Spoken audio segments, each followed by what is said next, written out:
Olá, segunda série. Professora Marcela falando. Vamos dar continuidade aos nossos estudos de forma online. Trouxe para vocês o capítulo 6 do livro 2 do SAIS, tá? Então, nós já havíamos começado em sala a falar da herança dos cromossomos sexuais, mas eu vou dar uma recapitulada com vocês. A determinação do sexo na maioria das espécies ocorre por meio de genes situados em cromossomos, denominados de cromossomos sexuais. Na maior parte dos vertebrados, incluindo a espécie humana, as fêmeas apresentam um par de cromossomos sexuais idênticos, XX. Nos machos, os cromossomos são diferentes, XY. E aí eu trouxe a tabelinha aqui para vocês, mostrando, né? Então, XY da nossa espécie, a fêmea XX ela é homogamética, porque tem os dois cromossomos sexuais iguais. O macho XY heterogamético, com X e Y diferentes. E trouxe os outros sistemas que nós já vimos no livro, que inclusive nós vimos com os invertebrados. Então, nós vimos o sistema X0, a fêmea XX e o macho X0. Então, você observa aí que a fêmea é homogamética e o macho, ele é heterogamético, tá? Então, nós vimos isso no livro com os insetos do gênero Protenor. Sistema ZW. Nós vimos também com invertebrado, com as borboletas do gênero Abraxas. E o macho, ele é homogamético, então você já observa aí que o macho é que vai ter os dois cromossomos sexuais iguais e a fêmea ela é ZW. E o sistema Z0, que o macho ele também é homogamético, ZZ, e a fêmea Z0. Nós também vimos aí com invertebrado, com os lepidópteros do gênero Fúmia no livro. Então, só para relembrar vocês, só recapitulando. E aí eu trouxe para vocês os cromossomos humanos. Então, esse é o cariótipo dos cromossomos humanos. Então, observem aí que do par 1 ao par 22, eles são representados por números.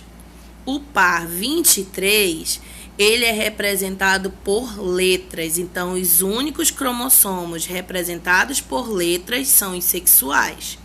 XX a mulher e XY o homem.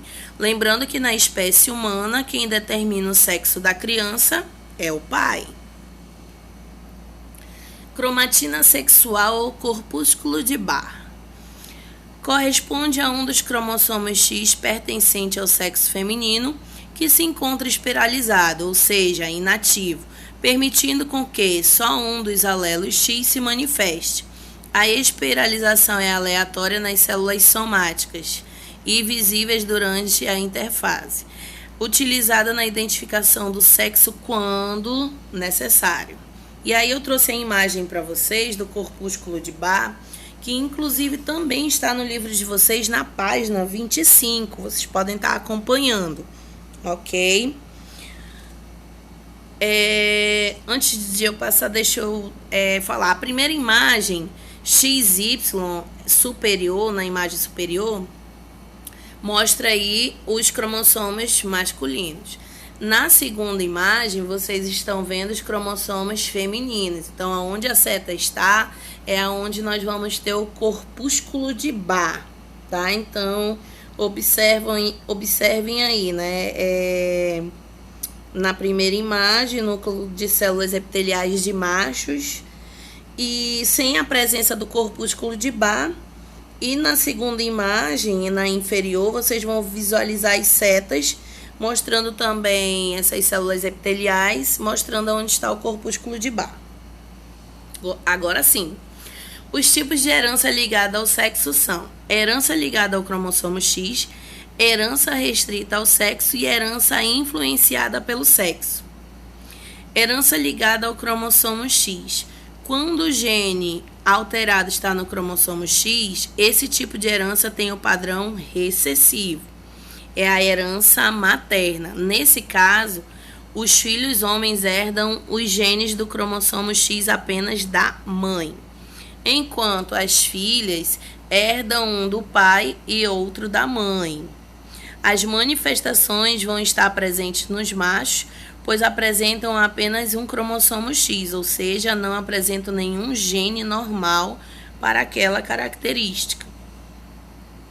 E aí eu trouxe para vocês o daltonismo. O daltonismo é um distúrbio genético descoberto por John Dalton, que apresentava essa doença. Então eu trouxe aí essa tabelinha para vocês, com sexo, genótipo e fenótipo. Então, o primeiro da tabela, masculino, ele é daltônico. Você observa que você vai ter aí X, Dzinho, Y. Ele recebeu apenas um X da mãe com o alelo recessivo e já se tornou daltônico. Masculino, X, Dzão, Y, normal. Feminino, só se ela for XDzinho, XDzinho. Então, ela será daltônica. Se ela for XDzão, XDzão ou XDzão, XDzinho, ela é normal, porém portadora do alelo. E aí ela pode passar isso para a futura geração. Ok? Então, observa que nesse último quadrado da tabela, onde está o XDzão, XDzinho, ela tem um Dzinho, mas ele não se manifesta. E aqui eu estou deixando para vocês um teste para vocês realizarem, para estarem tirando a dúvida, caso vocês tenham dúvida com relação a ser ou não daltônico. Então é interessante vocês observarem aí a imagem e procurarem identificar os números. Lembrando que existem tipos de daltônicos. Existem os daltônicos que eles não conseguem enxergar as cores, eles só vão enxergar preto, branco e variações de cinza. Nós também vamos ter daltônicos que vão confundir o verde e o vermelho, e os daltônicos que irão confundir o amarelo e o azul. Então, deixo aí o testezinho para vocês, façam, tá ok? Distrofia muscular de Duchenne.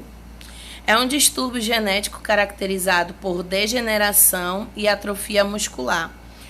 O alelo para DMD, que é a sigla de distrofia muscular de Duchenne, encontra-se no braço curto do cromossomo X e é simbolizado por XDzinho, Uzinho. O alelo normal é o XDzão, Uzinho, tá?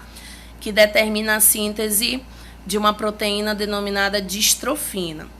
Então, quando o indivíduo tem o X, Dzinho, Uzinho, ele não consegue produzir essa proteína.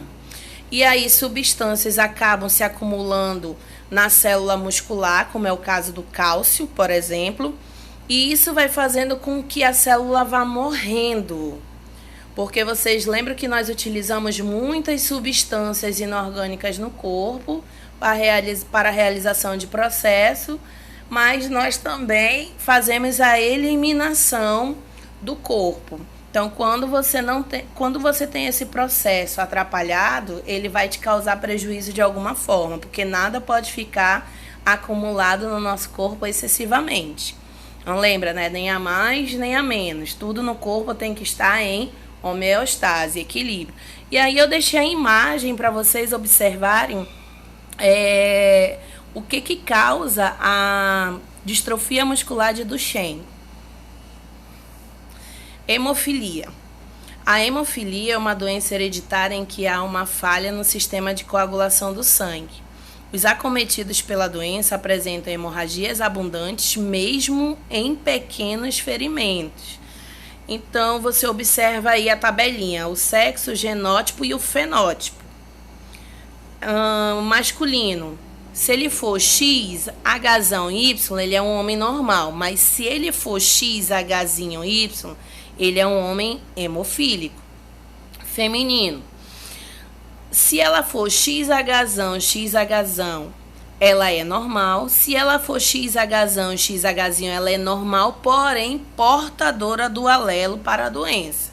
Ela só vai ser hemofílica se ela receber o alelo Hzinho da mãe e o Hzinho do pai. Aí ela é uma mulher hemofílica. Herança restrita ao sexo. Esse tipo de herança corresponde aos poucos genes localizados no cromossomo Y, denominados de genes holândricos. Esses genes são herdados de pai para filho.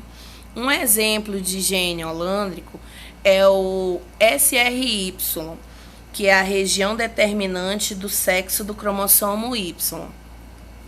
E ele é responsável pela diferenciação dos testículos nos embriões de mamíferos.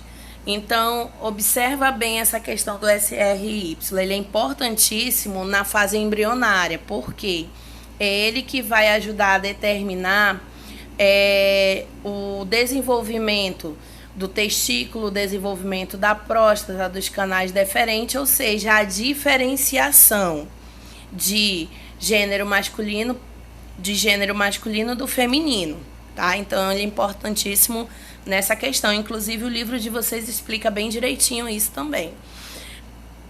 Um exemplo de herança restrita ao sexo é a hipertricose. Então, muito, né? Tricose é relacionada a pelos. Então, toda vez que você ouvir esse termo tricose, são pelos, que se caracteriza pela presença de pelos grossos ao longo das orelhas masculinas. Então, eu coloquei uma imagem aí para vocês observarem o que é uma hipertricose. Herança influenciada pelo sexo. Esse tipo de herança ocorre quando alguns genes expressam-se em ambos os sexos, mas se comportam de modo diferente entre homens e mulheres. Um exemplo dessa herança é a calvície. O gene que condiciona essa característica encontra-se em um alelo autossômico e comporta-se como dominante no homem. Para a mulher ser calva, é necessário que ela seja homozigota dominante, enquanto o homem precisa apenas de um alelo dominante para ser calvo. Essa diferença de comportamento é devida ao ambiente hormonal de cada indivíduo. Aqui eu vou deixar para vocês o roteiro de atividades para vocês estarem realizando, então fiquem bem atentos, não esqueçam de realizar as atividades online de vocês. Conto desde já com apoio. Qualquer dúvida, eu estou deixando aqui para vocês o meu e-mail institucional. Muitos de vocês já conhecem esse e-mail, né? Que a gente faz trabalhos e vocês enviam. Então, o e-mail é marcela.souza@ildaferreira.com.br. Sigam a rotina, cumpram as atividades diárias e bom estudo. E vamos lá, né? Segundo ano rumo às provas de vestibulares.